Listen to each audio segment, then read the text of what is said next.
सबका मेरे YouTube channel dreamer Anita पर स्वागत है। मैं आज आप सब लोगों के सामने अपनी स्ट्रेटेजी शेयर करूंगी कि कैसे मैंने सीटेट को सिर्फ 15 से 20 दिन में जो है क्वालिफाई किया।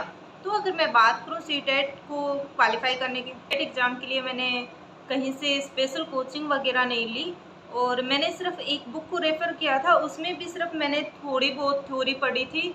मतलब जैसे अपने 4 पार्ट्स होते हैं तो उसमें से मैंने शायद एक ही पार्ट को अच्छे से किया था। इस आप सबको मेरा सजेशन यही रहेगा कि आप इसके लिए कोई पेड कोर्स या क्लासेस के चक्कर में ना पड़े, जबकि थोड़ा-सा आप अपना माइंड यूज़ करके आपको इतना कंटेंट यूट्यूब पर मिल जाएगा कि आप जो है अच्छे खासे नंबर से इस एग्ज़ाम को क्रैक कर सकते हो। मैंने सीटेट के लिए स्पेशल कोई प्रिपरेशन नहीं की थी, सिर्फ मैंने लास्ट के 15 से जो 20 दिन हैं उनमें मैंने अच्छी खासी तैयारी की थी। उन 15 से 20 दिन में मैंने पूरा सीटेट को दिया था। इसके बीच में मेरे यूनिवर्सिटी के बीएड के एग्ज़ाम थे सेकेंड ईयर के, इसलिए कुछ दिन मेरे उधर भी ख़राब हो गए। तो अगर मैं मान के चलूँ तो मेरे 14 या 15 दिन तो आराम से मैंने सीटेट के सिलेबस को दिए हैं।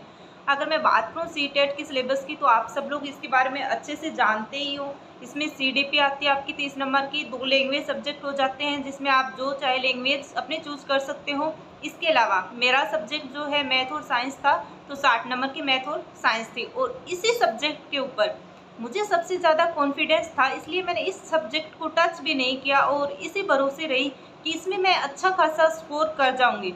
और यही मेरी गलती रही, ओवर कॉन्फिडेंस, जिसकी वजह से सीटेट के एग्ज़ाम में मेरे इसी सब्जेक्ट में कम नंबर आए। आप सबको सही बताऊं तो सीडीपी में मुझे सी भी नहीं पता था एक्चुअल में, क्योंकि मैंने कभी सीडीपी नहीं पढ़ी है। साइंस बैकग्राउंड से रही हूं, इसलिए कभी भी ये सब्जेक्ट हमारे स्कूल टाइम में आया ही नहीं, ना ही कॉलेज में आया। फिर मैंने काफ़ी ज़्यादा वीडियो सर्च किए, देखे, कंटेंट देखा मैंने यूट्यूब के ऊपर, तो उसमें काफ़ी सारे वीडियोज़ आए। अगर मैं आपको सजेशन दूँ तो मैंने जो सबसे ज़्यादा वीडियोज़ देखे थे वो मैंने हिमांशी मैम और एक मैम है अपने अंकित विद रोजगार के ऊपर। मैंने सिर्फ 2 ही टीचर की सीडीपी पढ़ी थी और मैंने इतनी अच्छी तरह से सीडीपी की क्लासेस ली थी और उनके नोट्स, शॉर्ट नोट्स बनाए थे और एक एक टॉपिक वाइज एनालाइज किया था कि कौन सी टॉपिक से कितने क्वेश्चन पुटअप होते हैं। और अगर मैं बात करूं फाइनल एग्जाम में मेरे सबसे ज़्यादा मार्क्स किस सब्जेक्ट में आए, तो मेरे इसी सब्जेक्ट में आए थे, यानी सीडीपी में मुझे आउट ऑफ 30 से 25 मार्क्स मिले थे।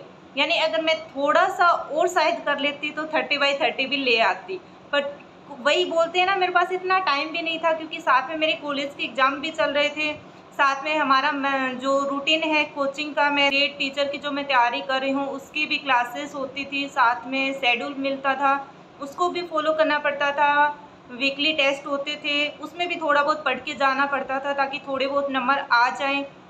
बस मैंने गलती एक की थी कि मैंने अपने सब्जेक्ट को और कॉन्फिडेंस ले लिया था, अपने सब्जेक्ट को यानी कि मैथ और साइंस को मैंने इतना ओवर कॉन्फिडेंस लिया था कि मैंने उनके एक भी पार्ट को सोल्व नहीं किया।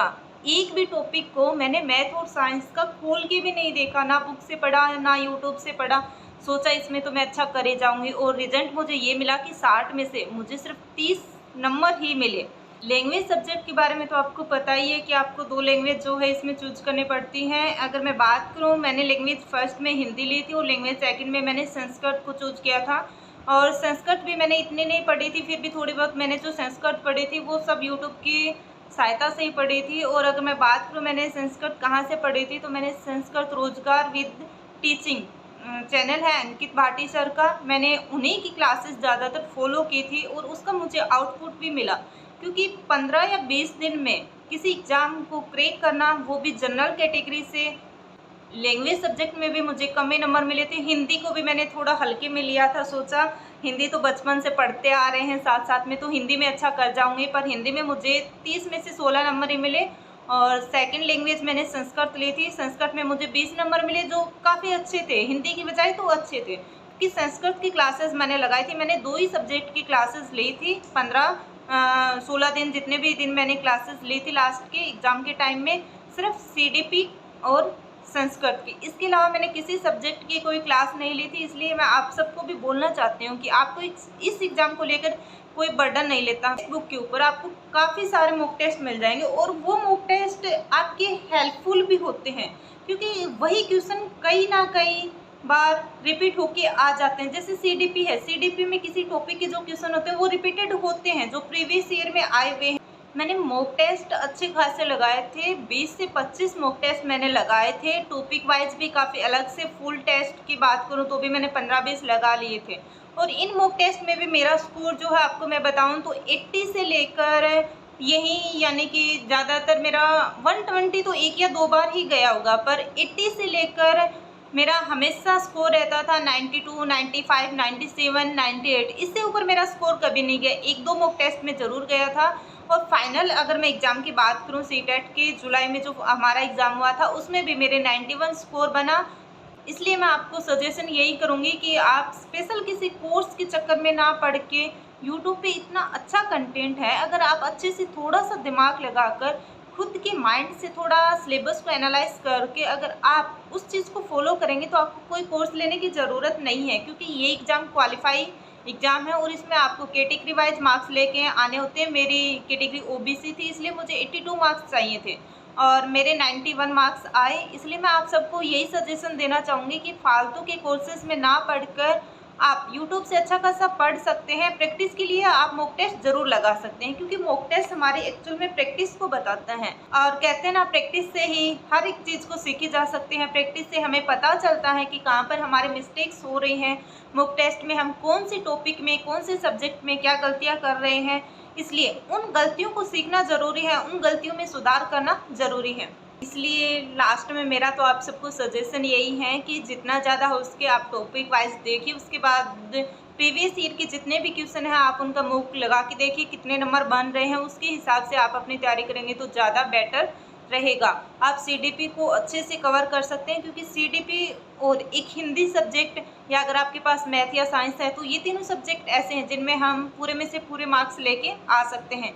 इसलिए जो गलतियाँ मैंने की हैं वो गलती आप मत करना। किसी भी सब्जेक्ट को आप हल्के में मत ले लेना और ओवर कॉन्फिडेंस में तो आ ही मत जाना कि ये सब्जेक्ट तो मेरा है, इसलिए इस सब्जेक्ट को अगर मैं नहीं पढ़ूंगी या नहीं पढ़ूंगा तो भी मैं आराम से क्लियर कर जाऊंगा। और अगर मैं बुक की बात करूं सीटेट के लिए, तो मेरे पास एक हरियंत की बुक थी जिसमें सारे सब्जेक्ट इसके अंदर कवर थे। संस्कृत नहीं थी, संस्कृत की जगह जो है इसमें इंग्लिश था।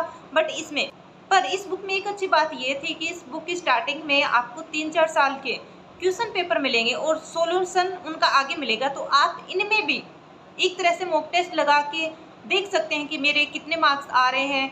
जब मैंने स्टार्टिंग में सबसे पहले मॉक टेस्ट लगाया था प्रीवियस ईयर का, तो मैं काफ़ी डरी थी क्योंकि मेरे मार्क्स अच्छे नहीं आए थे। सही बताऊं तो जब मैंने शुरू के 3-4 मॉक टेस्ट लगाए थे तो मेरे मार्क्स जो है 60 और 70 के बीच में आ रहे थे। इसलिए मुझे डर लग रहा था कि शायद मैं कट ऑफ क्वालिफाई नहीं कर पाऊंगी।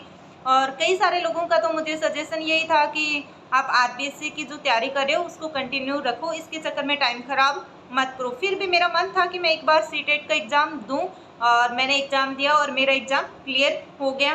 तो होप यू अंडरस्टैंड। उम्मीद करती हूँ कि आप सबको जो है मैंने जितनी भी बातें शेयर की है अच्छी लगी होंगी। इसलिए आप कमेंट में अपनी राय भी रख सकते हैं। आप सब लास्ट में मुझे अपनी छोटी बहन, एक अच्छा दोस्त, जो भी समझ के अच्छा सजेशन देना चाहें तो आप कमेंट बॉक्स में कमेंट करके अपनी राय रख सकते हैं।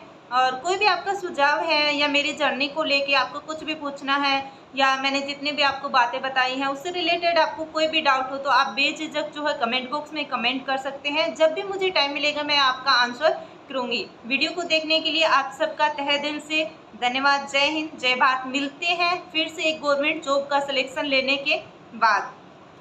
तब तक के लिए टाटा बाय बाय। बने रहिए मेरे यूट्यूब चैनल ड्रीमर अनीता पर।